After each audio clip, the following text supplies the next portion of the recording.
second down, goal to go for the Spartans at the 3-yard line of Notre Dame. Unbalanced line to the right. There's the snap. Jones gets the ball over left tackle, and touchdown, Michigan State. People don't understand about the 50s and even into the 60s until the late 60s was all colleges, just about all of them throughout the country, limited their rosters to only, say, a half dozen or so black players. Duffy Daugherty was the one who smashed those quotas. Go right through for MSU. Watch the points keep growing. Spartan teams are bound to win. They're fighting with the vim. Rah, rah, rah. See, their line is weakening. We're gonna win this game. Fight, fight, fight, team, fight. Victory for MSU.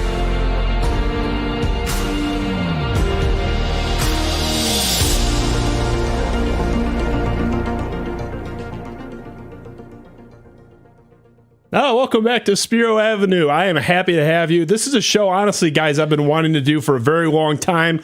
A topic I've wanted to tackle for a very long time. And I've gone back and forth. Do I just handle it myself? I know the research pretty well, and I've done the homework. I didn't think I would do it justice. It's such a big, important topic.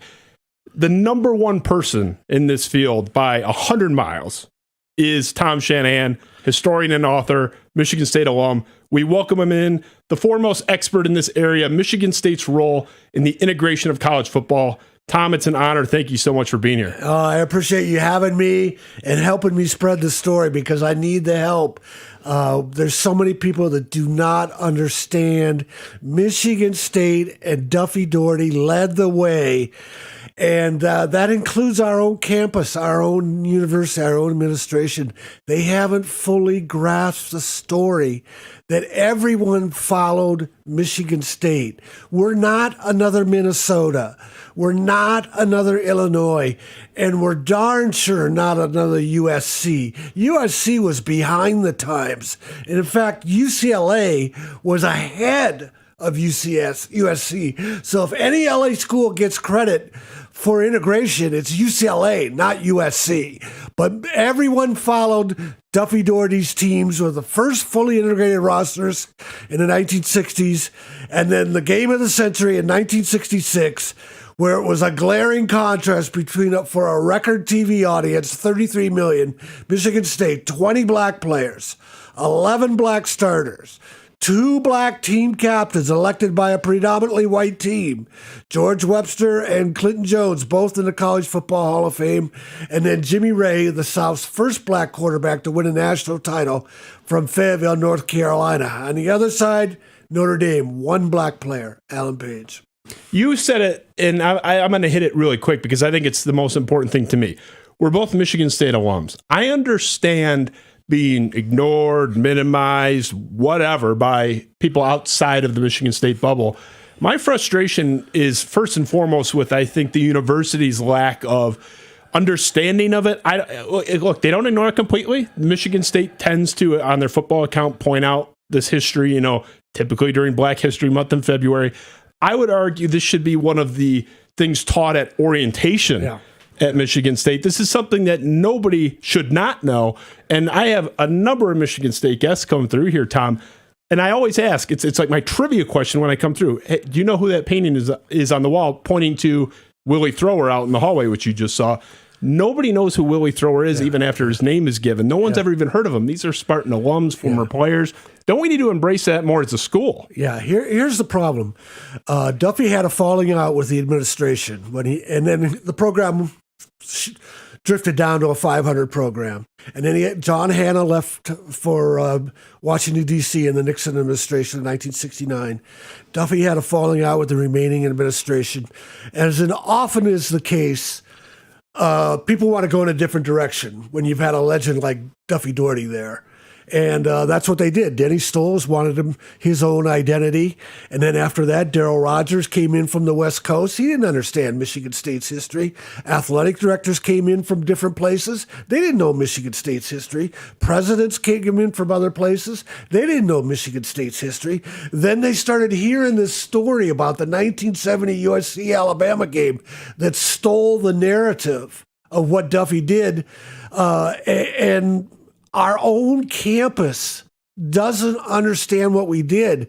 And to get to your point about how it should be taught in orientation, Vanderbilt University, Andrew Meredith wrote a book. His father is David Meredith, the Pulitzer Prize winner. And his book on Perry Wallace, the first black player at Vanderbilt, first black player in the Southeastern Conference, basketball I'm talking, is Perry Wallace. And he wrote a book about it, New York Best Times seller. It's required reading at Vanderbilt for the freshman class. Now, a little bit different story. Vanderbilt's a private school. I think maybe there are 4,000 students. I could be wrong. But, it's nowhere near what our campus is. And we're a public school, so people are going to there might be a Ron DeSantis out there that doesn't want to teach what really happened. So that's the problem. We had a series of presidents, athletic directors, coaches who didn't understand what Duffy did, and it just got forgotten because the black milestones recorded by Duffy in the 60s weren't recorded by the media. The sports media in general avoided race. They didn't want to write about it. They didn't want to alienate their subscribers. They didn't want to alienate their advertisers. They just kind of swept it under the rug. So you're a graduate from Michigan State circa 78, not to age you, but this obviously came before your time, but not much before your time. Why do you care so much about this? How did you come into the story? How did you get into this field? Yeah, great story. Good question. I was born in Cleveland, and my dad got a job at Ferris State in Big Rapids, Michigan. That's where I'm from, in 1964. So I'm in elementary school. And then the 65, 66 teams come along when I'm just an impressionable kid. And so I was a Michigan State fan from day one. Never a Michigan fan. I applied to one school, Michigan State. I got in. That was it. And so I was always a Michigan State fan. My family was always conscious of the civil rights movement and equity in our country. So it was always something I was aware of. And I knew there was something different about Michigan State's football team. They had black players. And I especially knew there was something different about it because of Jimmy Ray as a black quarterback. But, you're a kid. You can't really intellectualize that. And so it was something that was always in the back of my brain. I went through my sportswriter's career. I spent it mostly in San Diego. And when you're a sportswriter, you're kind of grinding away. And then as my career came to started to wind down, the newspaper business started to die. I've gotten to know Jimmy Ray's son because I was working for the San Diego Union Tribune, and I've done a lot of stuff on the Chargers and et cetera. And I've gotten to know Jimmy Ray's son. So at about 2012, I came to North Carolina. I took a job with an internet company, and I realized I was close to where Jimmy Ray, the Michigan State quarterback, is from in Fayetteville. He's kept a home in Pinehurst, despite as many NFL starts. And so I talked to Jimmy Ray's son. I said, "Hey, I don't think the Underground Railroad's ever been properly explained, and I'd like to take a stab at it." And so Jimmy hooked me up with his dad. And then Clinton Jones and all these guys, they were all, Bob Apisa, they were all eager to tell the story.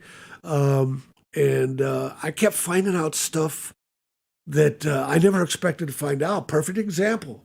Jimmy Ray was the South's first black quarterback to win a national title. He didn't know it because nobody followed stuff like that. Now, whenever a black athlete, especially a black woman, does something in the Olympics, it's the first sentence in the story on ESPN or wherever. But I started to realize, because Jimmy Ray was inspired by Sandy Stevens, the Minnesota's black quarterback. He's the first black quarterback to win a national title. But he's from Uniontown, Pennsylvania, and that was in 1960. And I started thinking, wait a minute, if Jimmy Ray wins a national title in 1965 and 1966, and there are no black college quarterbacks in college football outside of Jimmy Ray and Sandy Stevens and a couple of others, who else would have won a national title? And, I did my homework. Nobody. And I presented it to Jimmy, and he didn't know it. And then I presented it to the National Football Foundation. They said, you're right. And they put it in a newsletter. And then I just recently did, I think you've seen the video I did with Clinton Jones, where we're in the end zone at North Carolina. Yep. Michigan State was the first fully integrated team to play in the South. 1964 at North Carolina, an all-white team. 6 years before USC played at Alabama. And Clinton Jones, sophomore, remember freshmen weren't eligible for the varsity back in those days, makes his varsity debut, scores a 42-yard touchdown. And I did my research with the help of the North Carolina Sports Information Department, Steve Kirshner and the others. They were great help. And there were a couple of black players at Notre Dame that played at Kenan Stadium in the 50s, but they weren't running backs or receivers. They didn't score a touchdown. And so I presented to North Carolina. I said, I think Clinton Jones is the first black player to score at Kenan Stadium. And they said, yeah, you're right. This is a great story. They didn't know it either. And so, that's a perfect example. None of this stuff was recorded. I read the papers about Michigan State going down there. There was a reference that it was the first time a Big Ten team played at Chapel Hill, but nothing about black athletes. And and not even, who the writer was for the Daily Tar Heel, the college paper in North Carolina? A guy named Pete Gammons, better known now as Peter Gammons, the Hall of Fame baseball writer. And he wrote a story about it. He didn't mention a word about Michigan State coming down with black players. And so that just was persistent throughout the 60s. And then the tipping point, the turning point was the 1968 Mexico City Olympics. Tommy Smith and John Carlos with their protest. After that, there was no ignoring race in America anymore, race and sports in America. But all this stuff, when I was back home recently for a book signing in Big Rapids, and I spoke at my high school, I told the kids, I'm not Woodward and Bernstein. The teacher had to interject and explain who Woodward and Bernstein are, Watergate and the Washington Post. I said, it was all sitting right there. It was just waiting for somebody to sweep off the dust. And I've done that. And I don't know what it is, Justin. Is it too easy of a story to tell so people don't want to believe it? They don't want to let go of Bear Bryant as the crusader and Duffy Daugherty, his sidekick.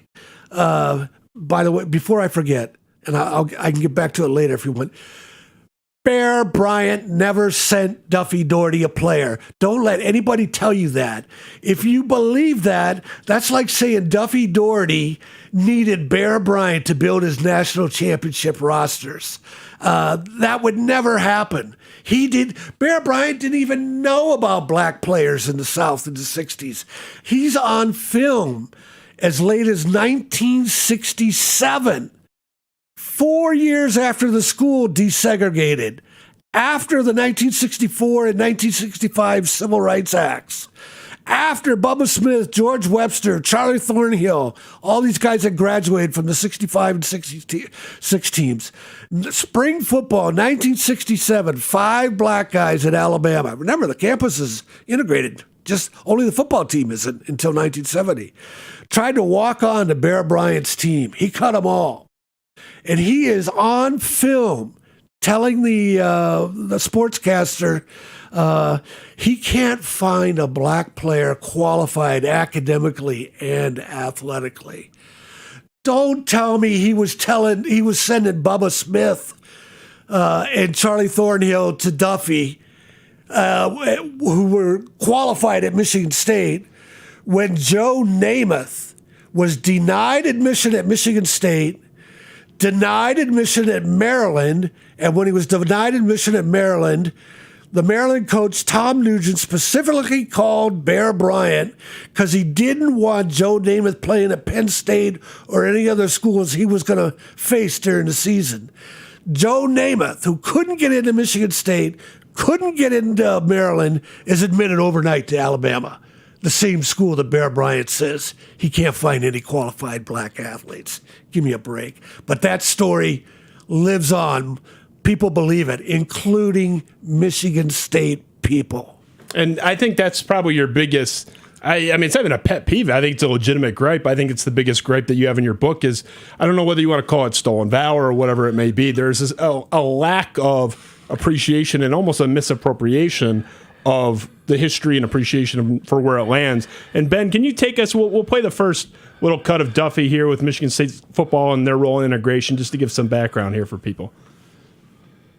In East Lansing, Michigan, football was a way of life, and Spartan head coach Duffy Daugherty understood the power he held to define the culture at MSU. Duffy knew the way the world was heading and decided to be a pioneer. He gave black players from the South and players from Hawaii an opportunity to play Division I football and recruited the first fully integrated team in its 95-year history, a team that would rise to be the greatest in the nation. So piggybacking the history there, Ben, let's throw up the Barry Switzer quote. This comes from your fantastic book, by the way, yes, Mr. Shanahan. Quote, this is Barry Switzer, football legend on two levels of football. Quote, Duffy was ahead of his time. He was doing the right thing. Duffy did more for integration than any other coach in college football. Yeah. Why was Duffy different from the rest? What did he do that made him stand out so far ahead to where Barry Switzer is saying that about him? Duffy came from Ireland. His family went from Ireland to Scotland. They suffered discrimination in Scotland because they were he was a Protestant, and also Irish. And then they came to Pennsylvania, and it was a hard scrabble life in Pennsylvania. So, but Duffy was just always a person who wanted to treat people fairly. And that's basically it. That was the family attitude that they had to overcome their own hardships in life, and he understood that black people were there was prejudice against black people. They didn't get fair opportunities, and he didn't see color. He saw character, and he didn't care about having just 6 black players on his team, the unwritten quota of that era that USC followed. Let me interject here for a second.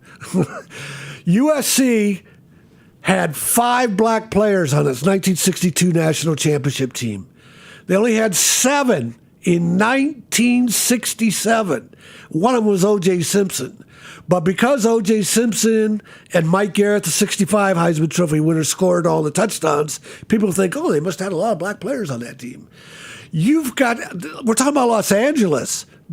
Population, diversity, you have to work hard to keep your numbers that low. USC was a school that followed the unwritten quota. That's why Jackie Robinson didn't go to USC. He saw UCLA as a fairer place to go. But listening to what you were saying earlier reminded me about your earlier question. Duffy wasn't a self-promoter. He just did it because it was the right thing to do. And then the school never picked up on it.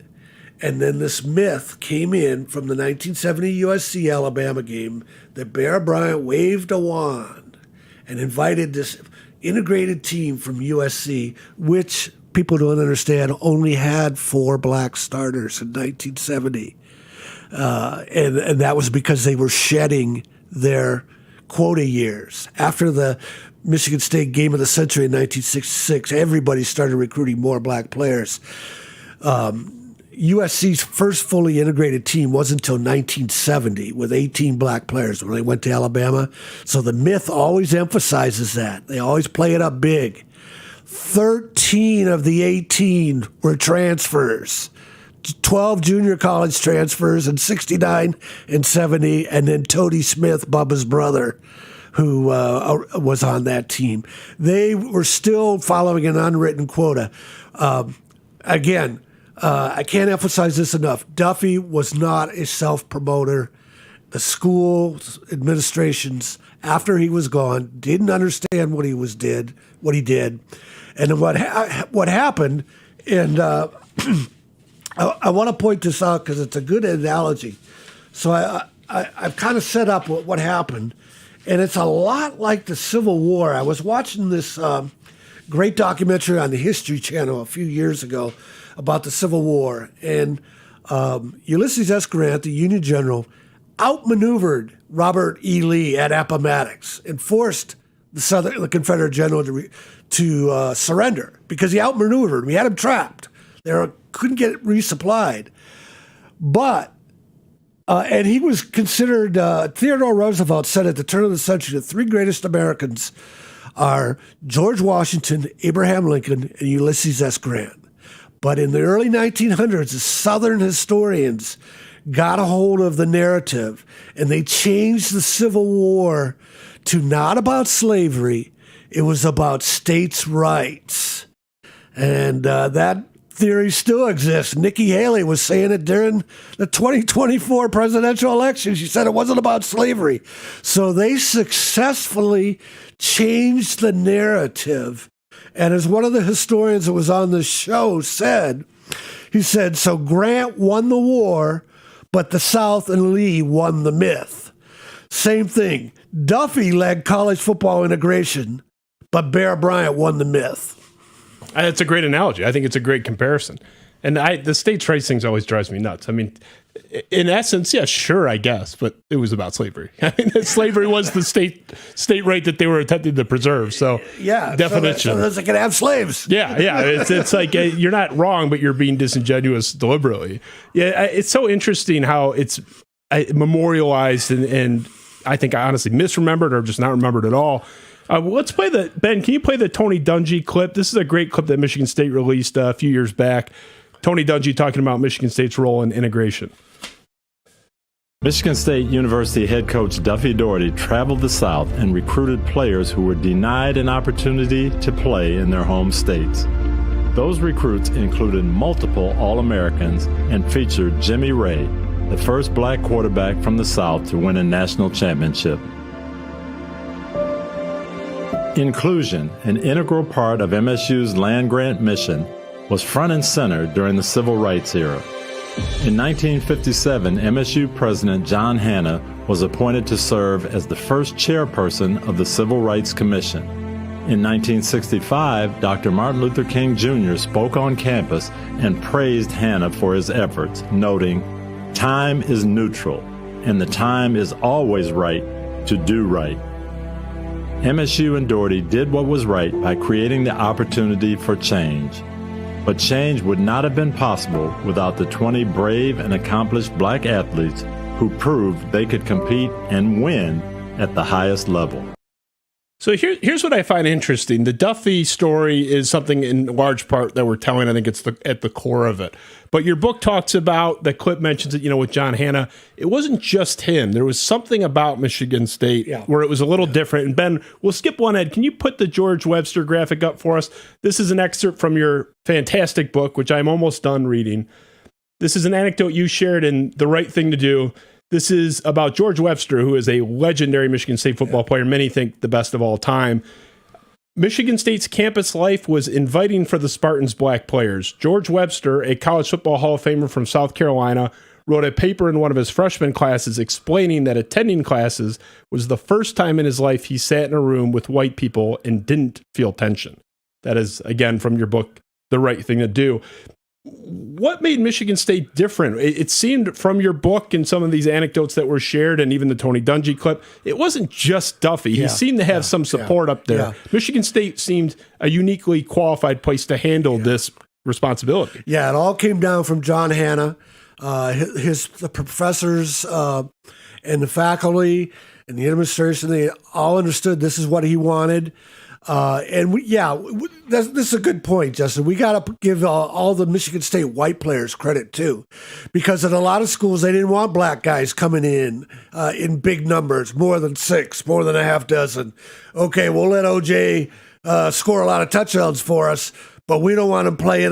We don't want black players making other white players sit on the bench. That didn't happen at Michigan State. Michigan State accepted them, and it was just a feeling throughout the campus. Another good example, similar to the George Webster quote, Charlie Thornhill said that he had never met a white person he could trust until he came to Michigan State. He was from segregated Roanoke, Virginia, and he was kind of a tough, surly guy when he got here. His son told me this story. But Michigan State changed his personality. He became a very friendly, personable guy. And he said when he was a kid, we go to the concession stand at halftime, and my dad would see some guy, and they'd start talking, and I'd miss half the third quarter. So a completely different person, just because of the environment at Michigan State. You had a great anecdote, too, and we're going to get into more detail in a little bit about the actual game of the century. So not to do the deep dive, but you mentioned the relationship there. You had a great anecdote. It was the night before, I think it was the Indiana game, which preceded the game of the century. And there was a fight between Bubba Smith and one of his white teammates. And you explained that it was just football guys arguing. There was no racial element to it on either side. And it's just, these guys were just normal guys and normal football players. They didn't have that same racial tension that, this is the middle of the 60s. You would expect it to be at its peak, right? Yeah, but it wasn't. That just wasn't the way it was. It was just football guys, just males overheated. That was with Pat Gallinal, who was a tough defensive lineman. Chuck Bullis said the toughest player he ever had. Pat made the most out of his ability. He was an academic All-American, and I think he got honorable mention All Big Ten too. But anyways, Pat and Bubba got into a tiff about something. They were shouting things at each other, and Pat, I guess he made a move towards Bubba or something. And he said later, I was stupid. Bubba could have killed me. It was broken up very quickly. But there were some Indiana team managers in the visiting locker room at the time. And they ran over to the Indiana home site, said, the black guys and the white guys are fighting. Because that was the attitude throughout the country, that you couldn't get black and white guys together. Gene Stallings, Bubba, the Alabama coach, he was the head coach at Texas A&M. And a Bear Bryant disciple. He played for Bear at Texas A&M and then coached with him for a long time at Alabama. Gene Stallings said as late as 1965, when Jerry Levias was signed as the first black player in the Southwest Conference by SMU, Southern Methodist, Hayden Fry. I almost said Hayden Fox. Hayden Fry. That Gene Stallings said as late as 1965. My God, 1965. Brown versus Board of Education was 1954. But anyways, as late as 1965, he said, I don't think you can have black and white guys in the locker room. They can't get along with each other. That's how far behind the times, how stupid people were in our country, and how far ahead of the times Duffy was, and how he showed Gene Stallings and Bear Bryant. Look at my 1966 team. We got the most talent in the country, and our guys get along. There's no problems with race. So eventually the quotas went away. But Bear Bryant won the myth. Goes back to that. Yeah. And there's an element of, the Glory Road Texas Western basketball team here where I'm going to fly in the face of everybody, and with an all-black starting five, I'm only going to play black players in the championship game, and Texas Western wins the national championship. There's a lot of that. That had a big Hollywood movie, backed by Disney. This story doesn't have that. There's a couple of Michigan State alums that have done documentaries, but it hasn't had that mainstream backing. Ben, can you put up, this is a great anecdote, and I think it's worth pointing out. Duffy did not just go and, I'm willing to have black guys because they're going to help me win. Yeah. He actually did care about the unity of the team and these players. This is a great anecdote that you shared in your book. One night at a team dinner, Duffy Daugherty was so upset to see the black and white players eating in separate groups. And this is his quote, there are only two colors on this team, green and white, said Daugherty, telling the players to reshuffle the seating arrangements. So this is there's a few anecdotes like that where Daugherty is not just bringing in these guys because they're good athletes and he's willing to look past the racial stuff. This is a guy who really saw the value in these people as people and made a conscious effort to foster the unity with his team. That was important to him. Is that fair? Yeah, that's very fair, and it's still important in sports nowadays.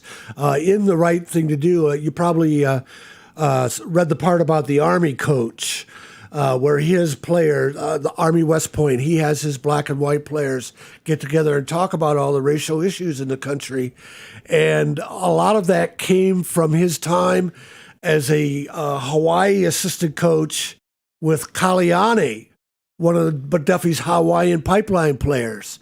And he told the Army coach, God, I'm drawing a blank. What's his name? But that's terrible. He's a great coach. He told him about Duffy, about how he brought all these people from around the country together, and that is very important at Army at West Point. And I just read about it. Actually, I got to give a shout out to Spartan Mag too. I just read Paul Conondike's story today about how Jonathan Smith has reshuffled the locker room, so different players are have their lockers next to each other and get to know each other, not just the running backs together, not just the receivers together. And that was something that D'Antonio did. But talking about the movie, I want to bring this point up too. You got to have a champion. We don't have a champion for some reason. People are always telling me this should be an ESPN 30 for 30. And it hasn't gotten done because we don't have a champion. Perfect example. Condredge Holloway at Tennessee, first black quarterback in the SEC. Kenny Chesney, the country singer, he grew up. He was a kid when Condredge Holloway was a star at Tennessee in the early 70s. It was his favorite player. Kenny Chesney's a huge success. He's got money to burn. He put together a documentary. He funded it. So it got on to ESPN. Condredge Holloway, Tennessee had a champion. Michigan State doesn't have a champion. I began to realize that I knew Fred Dreyer from my time in San Diego. He was a San Diego State All-American, played in the NFL for a long time. He had the TV show Hunter that was on for a long time. And Fred Dreyer used to do a lot of stuff in San Diego. And he's talking about how he had another idea for a series, but he couldn't find a champion for it. So that's where we're at. Michigan State doesn't have a champion to tell Duffy's story. There's some deep pockets in the alumni base, so we have to make some phone calls there. Yeah. At the very least, there should be a statue. I mean, you can take your pick. I would put Willie Thrower. But I have a particular affinity for him. I'd be cool with a statue of like the 66 team, the black starters on that team, or something like that. There needs to be more acknowledgement of it. Yeah. It's a cool part of the history. They're national champions. Yeah, if you got to the Houston chapter about Bill Yeoman desegregating Houston, I talked to Bill Yeoman's son, Bill Yeoman Jr., and the great thing about both Bill Yeoman Jr. and Chuck Fairbanks Jr.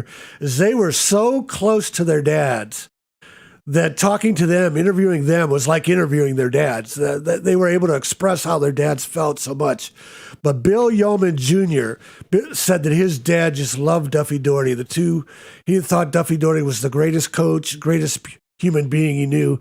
And Bill Yeoman Jr., because they have a statue of Bill Yeoman Sr. at Houston. You know, he desegregated the program and he built it from basically a community college into a major power. They were winning Southwest Conference titles after a while.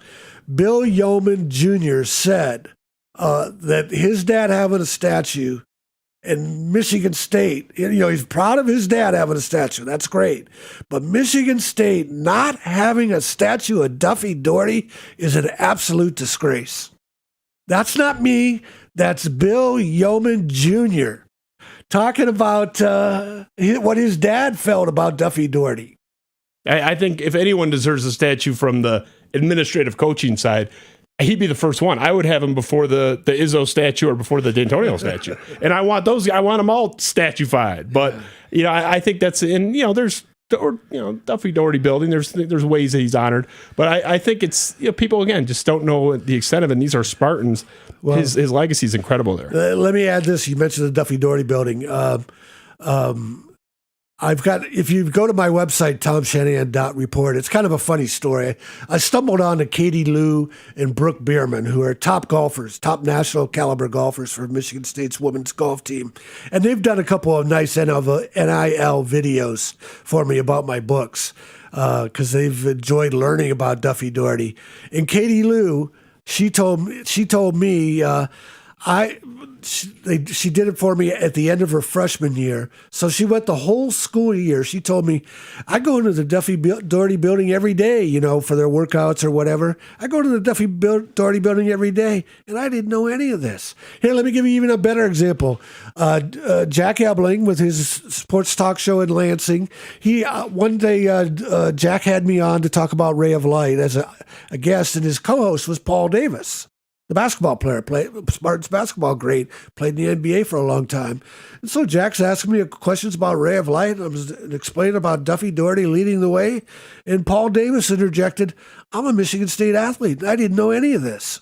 None of them do. Yeah. I mean, it should be part of orientation. Like I said, they should teach it with the fight song. Yeah. It's a critical part that it does transcend sports. I mean, we were ahead of the curve as an institution, and a large thanks to John Hanna and Duffy Daugherty.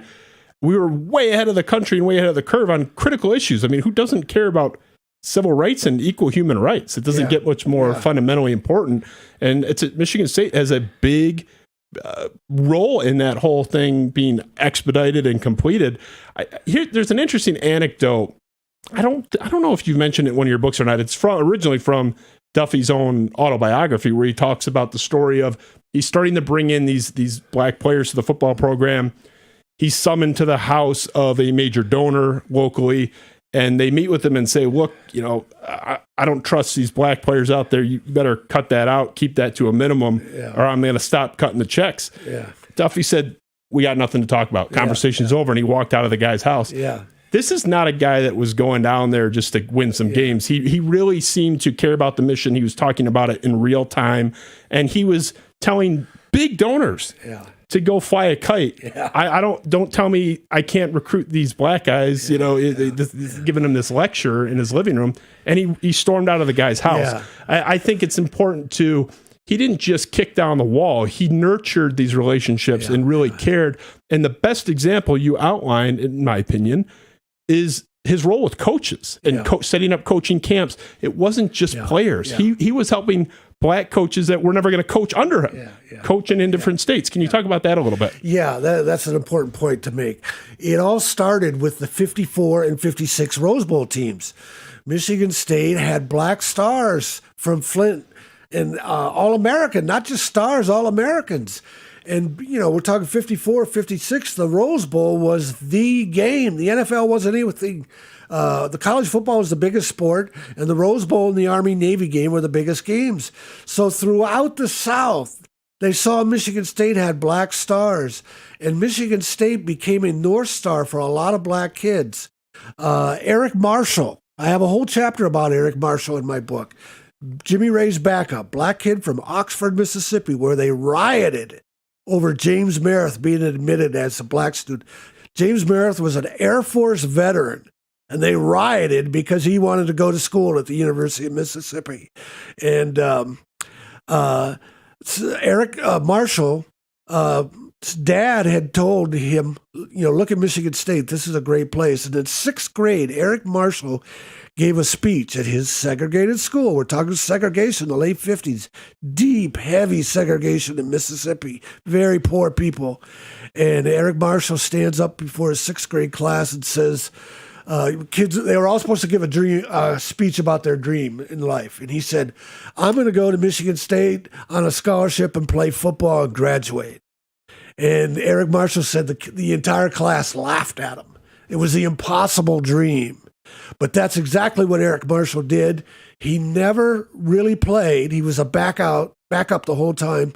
But he was grateful to Michigan State for his career. And let me give you another example of that. The very first, that was the other thing I did when I first began researching Ray of Light. I wanted to find out what is the Underground Railroad, because you only heard about a few stars, Bubba Smith and a few others. And so I wanted to identify exactly what it was.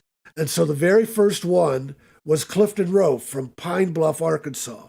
He was a valedictorian at his high school and also a football star, Division I talent.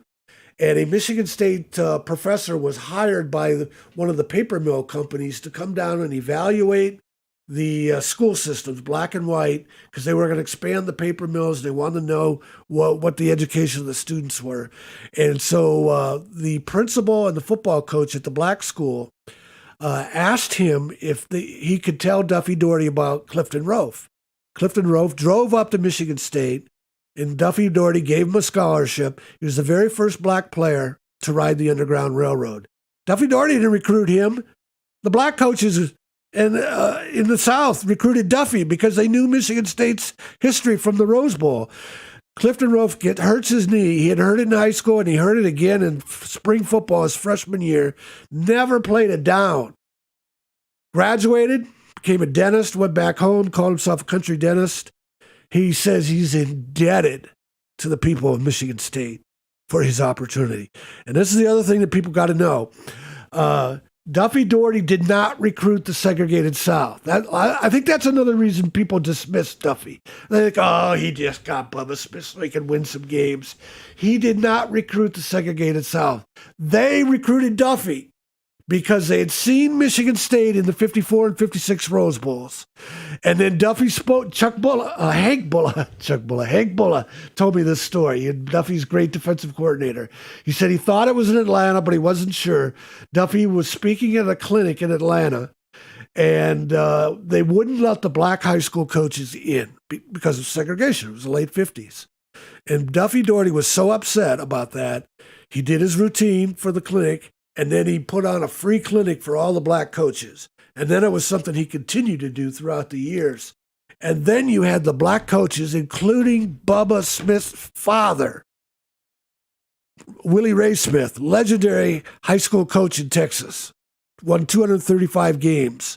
A middle school is named after him, not a football field, a middle school in Beaumont, Texas. He called up Duffy and said, will you take my son Bubba? Because Bubba was a handful. And he was hoping that Duffy could straighten him out. And it took a couple years. The light bulb didn't go on for Bubba until his junior year. But they recruited Duffy. Duffy did not recruit them. But I think people are quick to dismiss Michigan State, saying, oh, he just wanted to win football games. In fact, that Charles Davis, this is on my website, Charles Davis, he's been at Fox and CBS. He was on ESPN, and he's a good guy, and he knows football. So I'm guessing he was fed bad information. I don't think he even really knows because he played at Tennessee in the 80s. He's younger. He said on air, and ESPN aired it, that Duffy Daugherty wasn't Abraham Lincoln. He just wanted to win games. Well, then you tell me, and then this was the other thing I found out from my research. Duffy recruited 44 black players from the South, not 44 black players. Michigan State always had black players from Michigan factory towns in the Midwest. 44 black players from the South between 1959 and his final season in 1962. Only 10 of them made All-American or All-Big Ten. Duffy took chances on people like Jimmy Ray, who was an undersized quarterback. Duffy didn't really want to take Charlie Thornhill. He thought he was too short. Vince Carroll had to talk him into taking Duffy. Yet somehow there's this story that Barrett Bryant traded Charlie Thornhill for Joe Namath. And so Duffy would give a chance to an undersized black kid that other coaches would only give to an undersized white kid. And and the other point I wanted to make was 68% of Duffy's players graduated. This was before, now every school now touts their great academic support system. Those things didn't exist back then. Duffy made sure his kids went to classes. Bert Smith was a big part of that. But schools in general didn't have those things put in place. And in fact, what happened is once schools abandoned their unwritten quotas and schools began recruiting more and more black players throughout the 70s. By the 1980s, the NCAA recognized that a lot of these black kids weren't graduating, that schools were exploiting them. The graduation rate for black kids in 1984 was 30%. And that's when all these NCAA rules came in about you have to have graduation progress and all that stuff. And then schools started putting in support systems. So, but Duffy Daugherty didn't need that. He was ahead of the curve on that, and that betrays the argument of always trying to win games, as does the, you said the clinic you think was in Atlanta. That's what Henning Bullough thought. What year was that? Just in the late 50s. Late 50s. I was just going to say, why is he setting up a free clinic for black coaches? What does that have to do with anything? He did genuinely care about the cause. Yeah. And one of the interesting things, anecdotes in the whole story, Michigan State in the timeline, the aforementioned Willie Thrower, 52 national champion, first black NFL quarterback for the Chicago Bears. He gave this interview in the 80s on the radio, and just talking about his experience at Michigan State. And he did talk about, being welcome there and how it was different for him, and how, it was odd being a black quarterback, but he was accepted at Michigan State. And they end up taking calls from the public. And this guy calls up, and you can tell it's clearly a white guy, and not being rude to Willie Thrower. He was not a hateful guy. It was genuine, honest question. He asked him, do you think a black guy could ever be a head coach in the NFL? And, Willie Thrower answered the question. But the fact that in the 80s, that was a question that you could ask a black person, and nobody on this call was offended. It was a totally fair question. Yeah. 30 years earlier, Duffy Daugherty's giving coaching clinics to try to get more black coaches. Yeah. Does that not speak to how far ahead of the curve he was? Yeah. Nobody is in Duffy Daugherty's area code, and it's just aggravating for anyone to suggest that Bear Bryant helped Duffy Daugherty recruit players from the South. Bear Bryant, the campus was desegregated in 1963. He didn't sign a black player until 1970. And that was 1 year after Auburn. And their bitter in-state rival signed James Owens. And you know why? Because here's another reason why that 1970 USC-Alabama game is total baloney. Because it's told from the USC's viewpoint that Alabama had never seen black players before, and that Bear Bryant wanted his kids to see what black players would look like. And then George Wallace would let him recruit black players. George Wallace wasn't even in office anymore. He'd been out of office since 1967. Bear Bryant's recruiting classes in 67, 68, and 69 were all white. So Alabama high schools had begun to desegregate in the late 60s, which meant Bear Bryant's Alabama players, the younger ones, mostly the freshmen and sophomores, had played with and against black players in high school. They were the ones who knew what a black player looked like. Bear Bryant was the one that didn't know. And Auburn was a year ahead of Alabama because an assistant coach went to one of the integrated schools. In the past, Auburn, Alabama, all the southern schools, they only recruited the white high schools. They didn't go to the black high schools.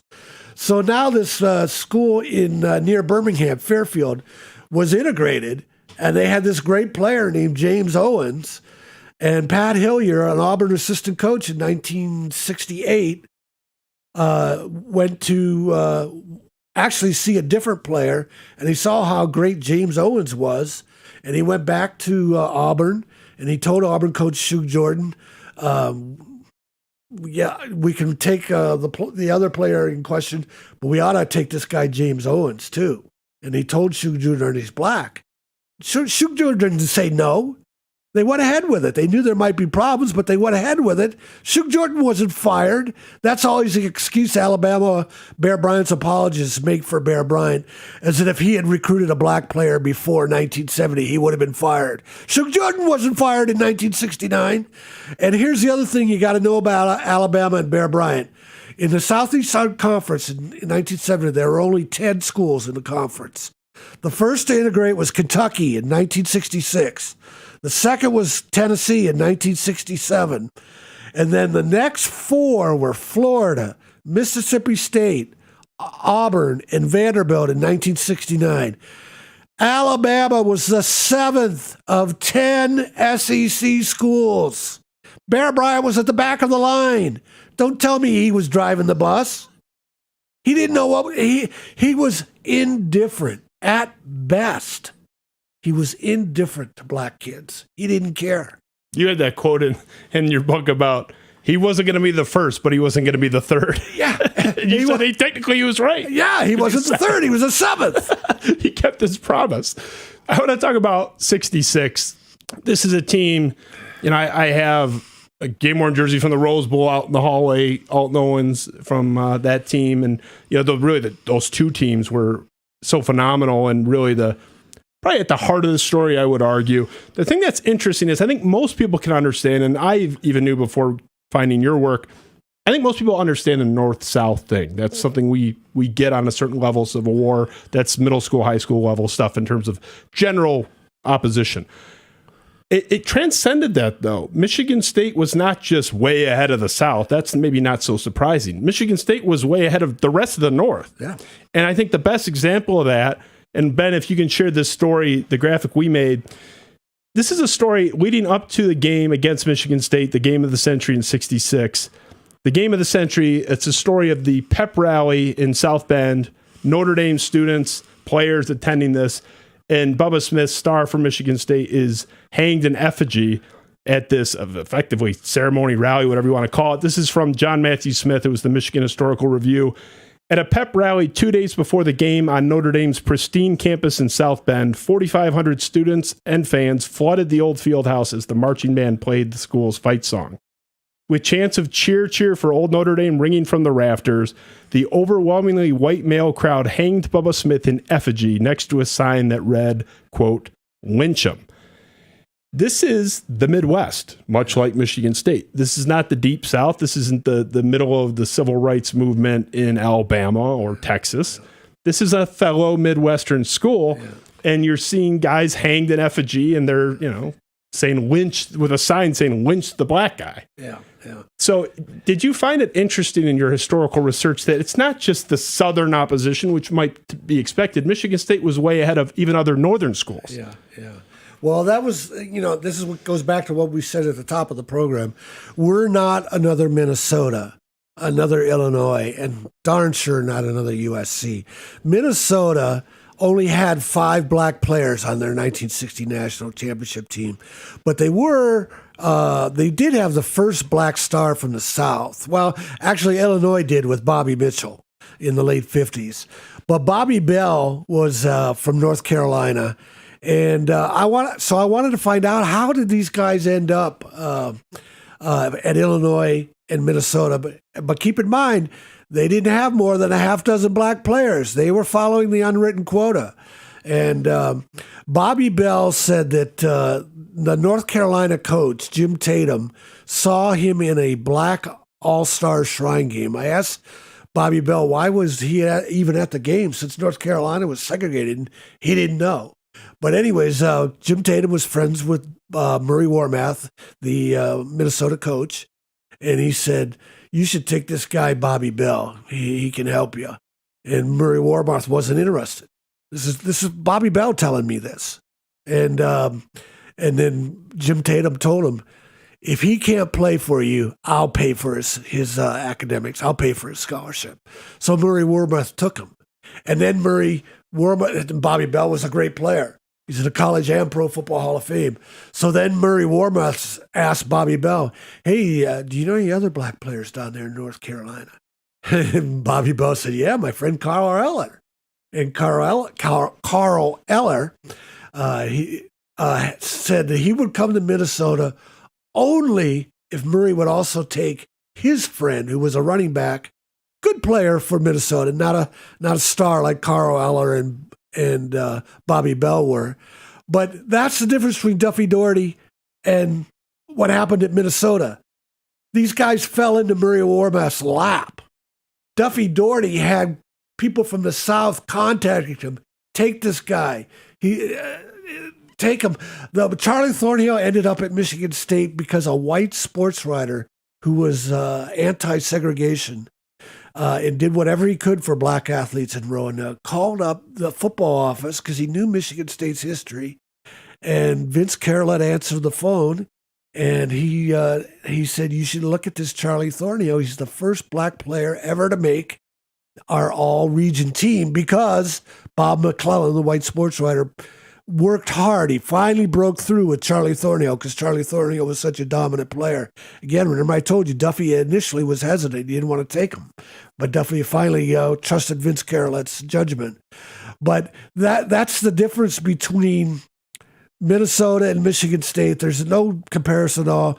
Illinois has also got a reputation for having black players, and they did, but in small numbers. Bobby Mitchell was one of the first great black players from the South, and I interviewed him, and I said, how did you end up in Illinois? A federal judge in his town in Hot Springs, Arkansas, was high school buddies and roommates with an Illinois assistant coach. And he told him, you ought to look at this Bobby Mitchell guy. And that's how Bobby Mitchell ended up there by himself. One guy, not 6, 7 guys, 8, 9 guys in one recruiting class like Duffy would have. And that's the difference that people can't understand. Even our own school can't understand. We're not another Minnesota and Illinois. We stand apart from them. Where does the University of Michigan fall into the history here on the timeline? Were they average, ahead of the curve a little bit, behind the curve? Average. So, but they were well behind Michigan State's role in integration? There's nobody like Duffy Daugherty. Duffy Daugherty was by himself. Well, yeah, and I'm not doing it even for a rivalry thing. I think it's interesting because it's 60 miles away. Yeah. What I'm trying to pin down is what made Michigan State so unique. Was it just John Hanna and Duffy Daugherty cared about it and they were in positions of power and that's it? Yeah. Was there something else about the culture of Michigan State? Why was it just 60 miles down the road, they're not anywhere in our ballpark? Yeah. South Bend is a couple-hour drive away. They were hanging people in effigy. Why were we so different? Was it just those two leaders? Yeah, it was just those two leaders. Everybody else was the prevailing attitude is that black people aren't very smart. They're lazy. All these prejudices that aren't true. Probably the second school would be Ohio State. Woody Hayes followed Duffy as far as having double-digit black players in the 60s. But Duffy was far ahead of Ohio State. I love the Barry Switzer quote, which we shared earlier. The game of the century is something I think more people are familiar with, the famous, some say infamous 10-10 tie. If it happened today, which couldn't with overtime rules, but if it did happen today, if the rules were such that it could happen, I can't imagine the roasting Notre Dame would get for how they attacked that game or didn't attack that game at the end. Ben, just take us back in that. Let's hit the time portal here. Highlights from the 66 game of the century, the famous 10-10 tie in East Lansing against Notre Dame. Coley O'Brien remains in at quarterback.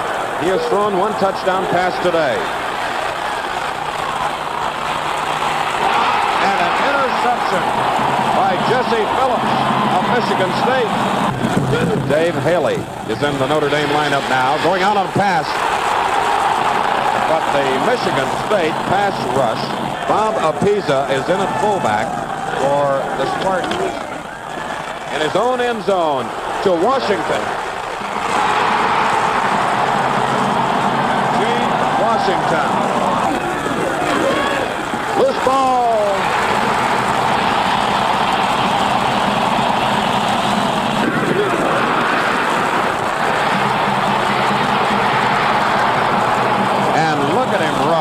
Seymour to the near side. And Coley O'Brien retains possession. And it looks like that's all at Spartan Stadium. Talk about that game. How important was that game and the profile of it in terms of the integration of college football? Was that a moment where people realized holy shit, we got to get some more black people in our program. And what was the relevance of the game and its role in integration specifically? Yeah, it definitely was, because after that, you saw the end of the unwritten quotas. Other schools started recruiting more and more black athletes. There is no one single moment. This is America. We don't make racial progress overnight. Things take a long time. The Montgomery bus boycott was 1955. Martin Luther King starts to lead the civil rights movement. Civil Rights Acts weren't passed until 64 and 65. That's a whole decade. And then even 2-3 years later, 1968, Martin Luther King is assassinated for what he's doing. So nothing in America with race happens overnight. So you had these beginning steps with the Rose Bowl, and Southern black kids seeing Michigan State as a North Star. And back in those days, if, the high school coach was the most important person for a kid when they made their college choice. And these coaches were telling them that Duffy Daugherty was a man you could trust. Garland Boyette, who played for Bubba Smith's father down in Orange, Texas, and then also played at Grambling. We were talking about the unwritten quota, and he told me that, and he's from the late 50s because he played in the NFL in the 60s. He told me, he said, we knew that on the northern schools, because obviously the southern schools were all segregated, he said, we knew there were only about 6 spots for a black player, and we hoped they would save 1 for a white guy, like Illinois did for Bob Mitchell or Minnesota did for Bobby Bell. Nobody was taking groups of black players like Duffy Daugherty. And so step by step, the first fully integrated team, Michigan State, 65 Rose Bowl. Back then, the Rose Bowl, that was a huge game. Everybody watched it. Michigan State was gaining a reputation for black players. And then, of course, 33 million, which is still the record for college football game. They all saw, you could see it on TV. But it's kind of a dichotomy, though, because people could see it for their own eyes, but the media was still not writing about it. Because the Sports Illustrated writer at the time was Dan Jenkins. And for anyone my age, Dan Jenkins is a god as a sports writer. He was just the greatest.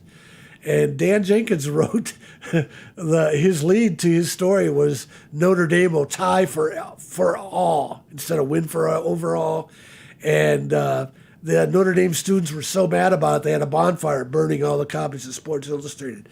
So anyways, Dan Jenkins is on top of how Airport Seizure played for a tie. He reported all that. Here's Jimmy Ray, the only black quarterback in the country. You know how he was described? The only description by Dan Jenkins in the Sports Illustrated story? He had a thin mustache. That's wonderful. That was the same, the tie one for the Gipper. Yeah. Was the other disparaging thing about how Notre Dame handled the end of that game. And it's I know there's the story, Bubba Smith taunting them, taunting the sideline, basically calling them cowards. And the mythology around that team is nowhere near where it should be, honestly. The reality of the story is fascinating. From a sheer football perspective, Ben, put up the 67 draft graphic that we made. There we go. I mean, you talked about this in your book, really fascinating in the history of the NFL and its ties to college football. This 1967 draft, 4 of the top 8 guys were part of that team in 66, that national championship team. Bubba Smith, obviously first overall, second overall pick, Clint Jones, George Webster at pick 5, and Gene Washington at pick 8. This is kind of insane by any standard, especially in the historical standard with which we're talking about in the integration of college football. But 4 of the top 8 picks from one school, not even Bama has done something like that, I don't believe, in the modern era with Saban. No, but nothing close. You have 30 teams, so they might have more overall first-round picks, but not 4 in the first 8. That'll never be touched. But the other thing about that draft, Mel Farr is on there, and then Floyd Little.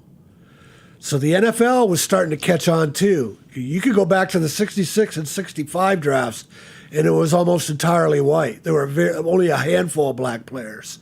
So the NFL was catching on, too, that the increased number of black athletes. So you do view that this is sort of, and you mentioned multiple moments over time, obviously, but that 66 team in the back-to-back years of Michigan State was probably the biggest push forward in this movement. Yeah.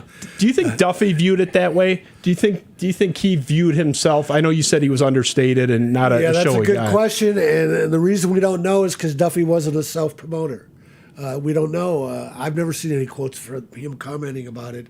But like I said, it had to be a step-by-step process, and then you had this watershed moment of the 66 team, and it spilled over into the NFL.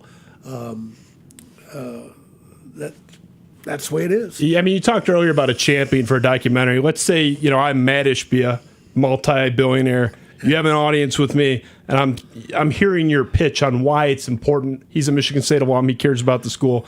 Why is it important to tell this story? Why does it matter in the context of our history, both as an institution but also just as a nation? What's your pitch to him? Why should they make this movie? Because people don't understand what this country went through to get to that point. All the segregation and the degradation of an entire race of people in the South. And it wasn't that long ago. It's not ancient history, it's recent history. Jimmy Ray and these guys are still walking around. And then we in America, we often take 2 steps forward, 1 step back. We have all these people that are opposed to diversity hirings. It's always creeping back into our society. We can never completely get rid of it. So to know where we're going, we have to know where we've been.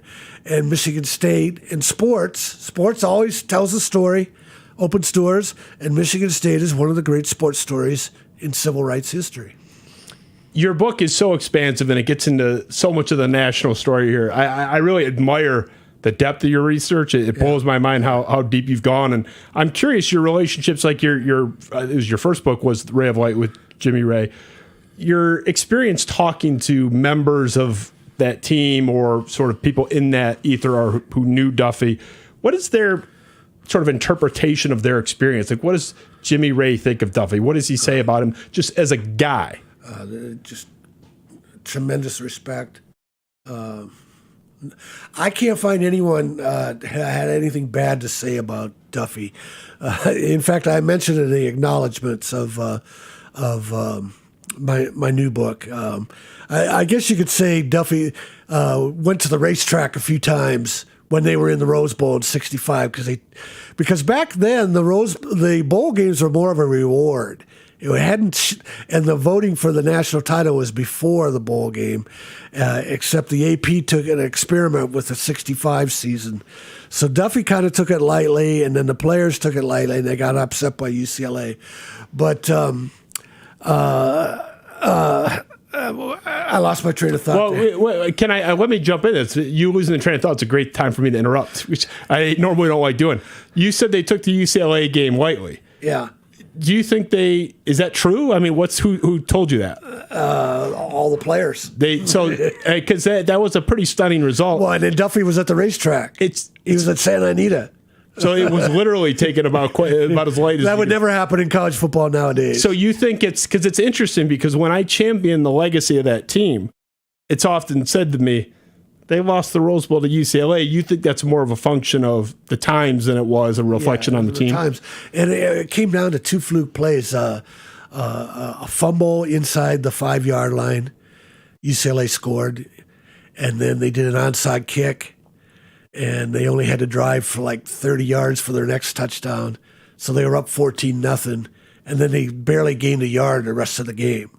But Michigan State wasn't able to score more than 2 touchdowns on their own, so they lost. Do you think there's any lament there in hindsight now that from the players or anyone you've talked to, they wish they took that game a little? Oh, yeah. And that's what was such a great thing about the 1966 Ohio State game, where Michigan State had to win in a monsoon down there. And they had to drive the length of the field in the fourth quarter to preserve their unbeaten record, to continue to set up the game of the century. Because Bob at Pisa had lived with being stopped short of the goal line on a 2-point conversion and suffered with it. It was a haunting memory for him. And then he got the 4th and 1 call at Ohio State, and he was able to dive into the end zone. But that was haunting him until he scored the touchdown. But the story I was going to tell, what forced me to lose my train of thought was I talk about a guy named John Meadows, who was from Royal Oak, and he went to Colorado and played for Sonny Grandelius. Sonny Grandelius is one of Duffy's assistants on the 1954 staff. And he went out to Colorado to play for him. He was home on Christmas vacation, asked Duffy if he could come up, because this is 1960. He decided, he was kind of homesick. And Duffy said, okay, we'll take you. This is in my acknowledgments. And John Meadows is telling me the story with kind of a grim voice. And I said, I'm going to finally get a skeleton from Duffy, because nobody could ever tell me a bad story about Duffy other than the Santa Anita thing. And Duffy said, okay, we'll take you because you're a Michigan boy. But first you have to promise me you're going to go back to Colorado. You're going to go through spring football. And then you're not going to fail any classes. So that's what the guy did. John Meadows said, by the end of the spring, I realized these were my classmates. I wanted to stay at Colorado and finish what I started. And he said Duffy knew what was better for me more than I did. That was the kind of coach Duffy Daugherty was. And like you said, it's hard to find him talking much about himself on the record at all. Yeah. He could have been out there as a big self-promoter given his role in this, and he really wasn't, if anything, far more understated. Yeah. Here's another great example. Doug Wilkerson for the Chargers. He told me the story. It's in Ray of Light. Well, I think I included it in The Right Thing to Do also. But anyways, he went to Jimmy Ray's high school, was excited to ride the Underground Railroad, and he got into a fight. He'd been taunted by this guy, a classmate, who said that he could beat him in a race. And then Doug Wilkerson, all-pro guy for the Chargers, offensive lineman. And he was committed to Michigan State. And then he wouldn't race him, and he finally said, okay, just to get rid of the guy, to get him off his back, he raced him, he beat him, and then the guy wouldn't pay up. So Doug Wilkerson kind of knocked him out, And when the principal found out, not the police, not Duffy Daugherty, when the principal found out, he said he was taking away his Michigan State scholarship. So Doug Wilkerson went to North Carolina Central, was an All-American at the lower level, and then a first-round draft pick. And I said to Doug Wilkerson, well, what did Duffy say? And Duffy said Duffy accepted what the principal said. It would never happen for most situations, and certainly not today, I feel like. Yeah, exactly. You have a book signing tomorrow, right? Yeah, Schuler's Bookstore, Okemos, the Meridian Mall. I hope people will come out and let me tell this story again. Michigan State is a singular story, and it starts in 1954. Duffy Daugherty, 70th anniversary. Are we going to celebrate? Is Michigan State going to celebrate the 70th anniversary of this 1954 staff that changed the face of college football? Duffy Daugherty, head coach. Dan Devine goes to Arizona State, Missouri, and Notre Dame. All of them expands recruiting of black athletes. Frank Cush succeeds Michigan State All-American, Hall of Famer, succeeds Dan Devine because Dan Devine brought him out there. Same thing, like Dan Devine, recruits more and more black players. Bill Yeoman desegregates Houston. Bob Devaney goes to Nebraska, wins national titles, ignores the unwritten quota. Sonny Grandelius, the Colorado story I told you. And then Chuck Fairbanks was a player for Duffy. He wasn't a coach, but he got to Oklahoma, and he and Barry Switzer both said, we're not going to follow this quota. We're going to recruit black players at all positions. Earl Edwards, who coached with Duffy on Biggie Munn's staff, desegregated NC State. All these guys, Duffy's fingerprints are coast to coast. And this is the 70th anniversary of that staff coming together and changing the face of college football. Oh, I'll be your advocate, and let's push it. Let's make some calls, Tom. We know a lot of people up there between the two of us. So I need somebody to listen to me, and I appreciate you listening to me because, like I've told you before, the Detroit Free Press has been great writing about me, but other media outlets, they don't get it. I don't understand. It's about as appealing of a story as you can imagine. And there's no villains in it in our house. Maybe you can all get the South. But from a Michigan State perspective, I can't imagine not embracing it. It's an incredible story. It's people For some reason, a lot of Michigan State people get some vicarious joy out of seeing Bear Bryant sent Duffy Daugherty players. If you know who Bear Bryant is, he didn't know any black players until 1970 when all the Alabama high schools were desegregated. That was the only reason he knew about him. Oh, let's reclaim some history. I'm your ally on that one. I appreciate your time. I know you got a book signing tomorrow, quite a ways away. You drove here quite a ways away to be here tonight. And yeah, I wasn't going to miss this opportunity. I appreciate it because I knew I'd get to expand quite a bit. It's a pleasure to have you, and I'd love to have you back sometime. You know, you said you're coming back in the fall, right? Yeah, let's hope we can get a big event during football season. Here's another disgrace, Justin, that I didn't mention. Jimmy Ray, the NFL Network, NFL 360, did a documentary on Jimmy Ray, the indelible legacy of Jimmy Ray. Osa Hantango, the producer-director, had read Ray a light, and he was able to get the NFL Network to greenlight it. He not only did a documentary on Jimmy Ray, he won an Emmy Award, Sports Emmy Award for it. That was in May of 2023 that he won the Emmy Award. It first aired in February of 2023. Here we are over a year later. Michigan State has never shown that documentary on campus. Never. I don't even know about it. And I studied this. So I mean, that's a perfect example. And we got some time season coming up, you know, let's get some kind of I'd like to see they show it on campus and then have a panel discussion talking about my books with the players, talking about what Duffy was like, and explain to our own campus, our own coaches, our own administration, Michigan State led the way. That's a great takeaway, Tom. I appreciate you. I will plan to have you back if you're still willing. Check out this guy's book signing. Not all you watching live, but it's Thursday or tomorrow. What time was it again? Is it 6:30? 6:30, and that's Meridian Mall. Yeah. You guys are really going to enjoy the book, whether you can make the signing or not. Like I said, I'm about 85% through it. I think now I'm near the end. Fascinating. So many good anecdotes, and I look forward to sharing clips from this show, but also even from the book in the days ahead. I think people are really going to be interested in it. It's just an incredible story, and just Spartan to Spartan. Thank you for sharing it, because I think way more than the average person, but without your scholarship here, I wouldn't be anywhere near my level of knowledge that I am. And just again, Spartan to Spartan, thank you for the work that you're doing. Yeah, well, thank you. And I appreciate you having me on. Anytime. Spiro Avenue. Thank you, Ben. Thank you, Eric. Love you guys. We'll be back soon. Spiro Avenue Show, Justin Spiro with Tom Shanahan. Go Green. We'll see you next time.